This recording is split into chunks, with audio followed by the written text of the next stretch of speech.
Hello everyone, Rotary Swing Tour instructor Craig Morrow here. And today what I want to talk about is one common flaw that I'm seeing across the board while adding lag that's causing a lot of consistency issues with the driver. As we know, we need good lag in the golf swing so we have good leverage to work with for good club head speed. The problem is it's all in how you're adding it, which may be causing you fits with your dispersion on the course. And what I mean is, I've seen a lot of players lately start with a good setup position and work up to a solid backswing. But as they start to transition and increase the leverage in their wrist, what they're tending to do is cup their lead wrist.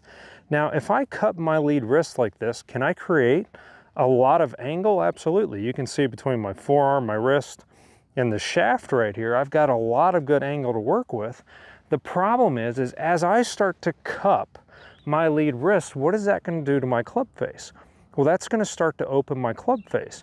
And if I start to open my club face in the downswing while adding a lot of leverage for my wrist, I've got two issues to deal with. One, I've got a big angle to get rid of, and when you start to create a lot of lag in the golf swing, it's typically going to steepen your angle of attack. The second thing is, now that this face is open, I'm going to have to work extremely hard to get this club face to square up by the time I work into impact. And the problem is by the time you work into the strike, you don't want to be worried about getting that club face square. As you should know by now, the club face is always rotating throughout the swing. So if we make our transition and we cup our lead wrist and we open the face, now we have to make a big motion to get that club face back out to square. And we've kind of fought the natural design and the natural rotation of the club. So this is what I want you to think about. If you take your setup and you start to work from here towards the top, you're going to start to lose a little bit of cupping in your lead wrist. Depending on the strength of your grip, by the time you get up here to the top, your lead wrist is going to be flat.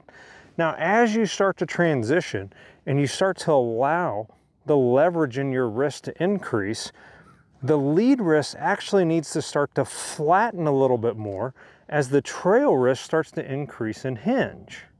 Now, this is going to do a couple things for us. It's going to help us shallow out the club, but it's actually going to start squaring up the club face a little bit sooner.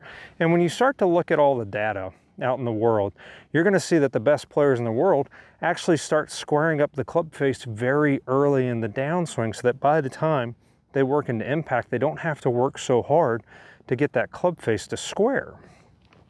So as you're allowing the change of direction, as you start to shift and move back towards the target and allow the angle to increase in your wrist, allow that leverage to increase, I don't want you to let the lead wrist cup, which is going to open the face.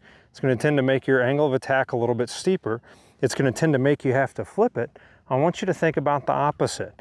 You're always kind of losing cupping in your lead wrist in the swing.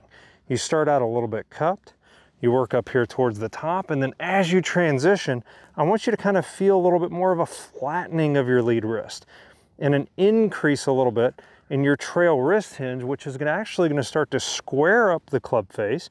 And you can see I still have plenty of leverage in this position so that by the time I finish my weight and I start to post and work into impact, I don't have to work so hard to square up that club face.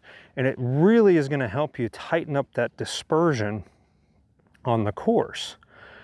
If you want a little bit more info, what I would do is check out the Axiom lag video on the website, which is going to dive into a little bit more than what I'm just talking about here. It's going to dive into a little bit more of shallowing. It's going to dive into a little bit more of generating that lag. But the tip today, when you go from address up here to the top of the backswing, to generate good lag, don't do it by cupping the lead wrist. It's going to force you to have to flip and make a lot of counter manipulation at the golf ball. When you transition, let the lead wrist start to flatten or even bow a little bit. Let the trail wrist start to increase a little bit and hinge so that as you finish your lower body work, the club face is going to have a much easier time being square at impact every time.